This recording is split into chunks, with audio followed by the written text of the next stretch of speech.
For my digital chapter, I chose to do it on figuring out why Mark Twain truly represents realism the best. I've always had an interest in Mark Twain and his works. From the minute I picked up my first Twain book, which happened to be Adventures of Huckleberry Finn, I could visualize every situation and experience every emotion as if it were happening before my eyes. However, for a very long time, I drifted away from his works when my reading was shifted towards the assigned books that we had in high school. When we actually started studying Twain, it re-sparked my interest for him, especially in the Burton's book. The description of Twain's Adventures of Huckleberry Finn not only helped to explain some of the concepts I was unable to understand as a kid, but it also allowed for that incredible book to play through my head again. Due to my rekindled love for Twain, I wanted to find out his influences and background and do what I could to prove he was the greatest realist writer. Now let's get into the actual digital chapter. Just like within the Burton's book as well as in the Bradbury book, I decided to add in my own historical context for realism. I wanted to show the reader how realism came to be and make it as visual as I possibly could. Firstly, picking my topic was the easy part once we began actually studying Twain. I loved reading about how he grew up and getting a deeper insight into who he actually was.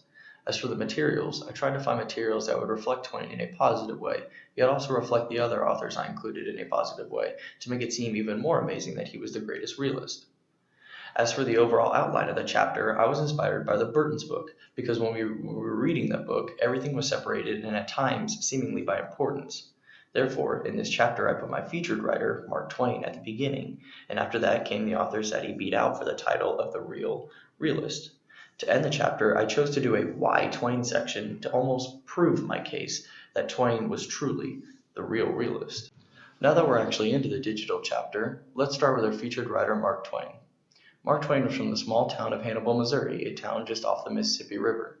This setting helped to serve as influences for some of his main works, including Life on the Mississippi, my personal favorite, Adventures of Huckleberry Finn, and The Adventures of Tom Sawyer. His books generally carried messages relating to moral issues of the time. For example, the moral struggle for Huck to turn in the slave Jim because it's what society tells him to do. However, inside he sees that he and Jim are the same, and that they both just want to be free.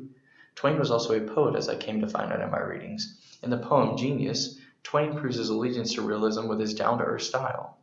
In his poem Genius, Twain mocks those who think too highly of themselves because they are better than the filth that is this world. But, according to this satirical poem, Twain himself was not a genius at all.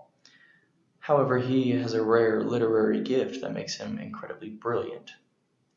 This poem directly relates to a pillar of realism, that it is the faithful representation of commonplace things.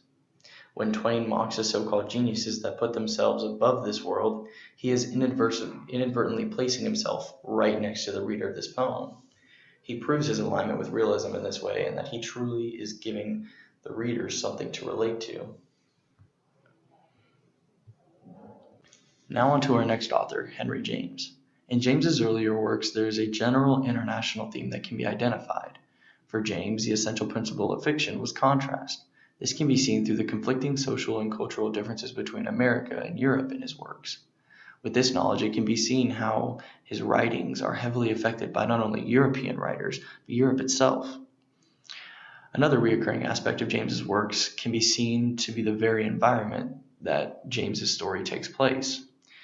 James grew up in a very wealthy and intellectual family, so most of his characters and most of the setting is in an upper class society. So this relates to Mark Twain in that realist writers seem to be a product of their environment. Another recurring theme can be seen to be the natural superiority of individuals that could resist corruption by way of coming circuitously to recognize it and may thus triumph over the said corruption. This shows the world that when you can identify corruption, you can overcome the corruption, which seems obvious. However, this idea is revolutionary because it lays out the steps to overcoming more than just corruption, but troubles in life in general. Henry James connected himself to realism by documenting the world as it is through the contrast of American and European culture and societies, and through his reoccurring themes.